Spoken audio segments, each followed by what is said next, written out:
চুটকি আজি তই অকলেহে নেকি? বাকী যদু আৰু মধু কলৈ গ'ল? গম নাপাওঁ ছাৰ, এতিয়ালৈকে দেখা সাক্ষাৎ হোৱাই নাই দেখোন। সোমাব পাৰিমনে ছাৰ? ক'ৰ পৰা ওলাইছোহি দুইটা? আহাতটো ঘৰৰ পৰাই আহিছোঁ ছাৰ, নহয়নে মধু? হয় ছাৰ, আমি দুটা ঘৰৰ পৰাই আহিছোঁ। পিছে তুহুঁ দুটা আহোঁতে সদায় পলম হয় যে কিয়? ছাৰ এহেঁত দুটা সদায় পলম কৰি আহে। এইজনী মাজতে টেকেচকে মাতটো দিব আৰু।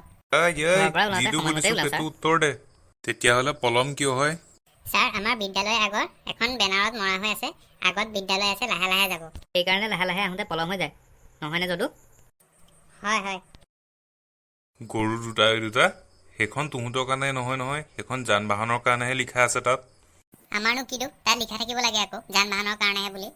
হ'ব, যা বগে এতিয়া। কাইলৈৰ পৰা সময়মতে বিদ্যালয়লৈ আহিবি। আজি তুহঁতক কেইটামান প্ৰশ্ন সুধিম, তুহঁতে উত্তৰবোৰ দি যাবি দেই। হ'ব ছাৰ।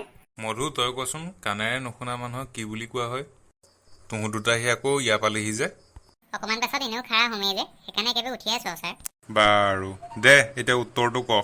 প্ৰশ্নটো কি কৈছিলে ছাৰ? প্ৰশ্নটোৱে পাহৰিলে। এইজনী মহা চেলেপু মাজে মাজে বৰ চেপচেপাই থাকে।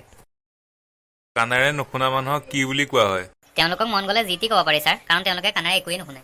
হেৰৌ, বিদ্যালয়লৈ আহি সেইটোহে শিকিলি। চুটকি, তই কচোন। কাণেৰে নুশুনা মানুহক কলা বুলি কোৱা হয় ছাৰ। শুনিলিনে গৰুহঁত? শুনিলোঁ ছাৰ।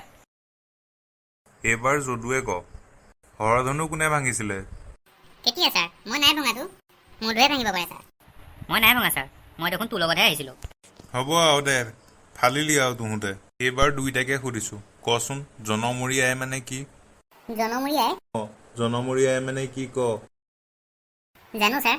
জান যদি ক আকৌ। কওঁ ছাৰ? হেৰৌ ক। দেশৰ জনসাধাৰণে মৰি বেছি যি আয় কৰে তাকে জনমূৰি আই বুলি কোৱা হয়। হেৰৌ, কিতাপখনত কি লিখা আছে কোনোবা দিনাখন মেলি চাইছনে কিতাপখন? মাজে মাজে মেলি চাওঁ ছাৰ। মানে ছাৰ, মাজে মাজে টেবুলখন খুলি কিতাপবোৰ নিগুনিয়ে কুটিছে নেকি এবাৰ মেলি চাই থাকোঁ আৰু। বা, তুহুত বৰ আচৰিত প্ৰাণী অ'। ৰচোন, দুইটাই আজি বেগ অনা নাই যে, কাৰণটো কি? বেগ আনিছোঁ ছাৰ। তেতিয়াহ'লে ইয়ালৈ অনা নাই যে বেগ ক'ত থৈ আহিছ? ছাৰ এহেঁতে কালিও বেগ অনা নাই।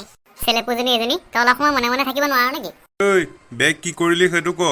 ছাৰ, ৰান্ধনীশালত থৈ আহিছোঁ। হা? হেৰৌ, ৰান্ধনীশালত কোনে পঢ়িবলৈ থৈ আহিছ? তাত কিতাপ বহি নাইতো ছাৰ, তাত অকল কাঁহীখনহে আছে। মানে ছাৰ, খিচিৰি দিয়া টাইমত বহুত হুলস্থুল হৈ যায়, সেইকাৰণে আগলৈ বেগটো দি জেগাটো ৰাখি থৈ আহিছোঁ।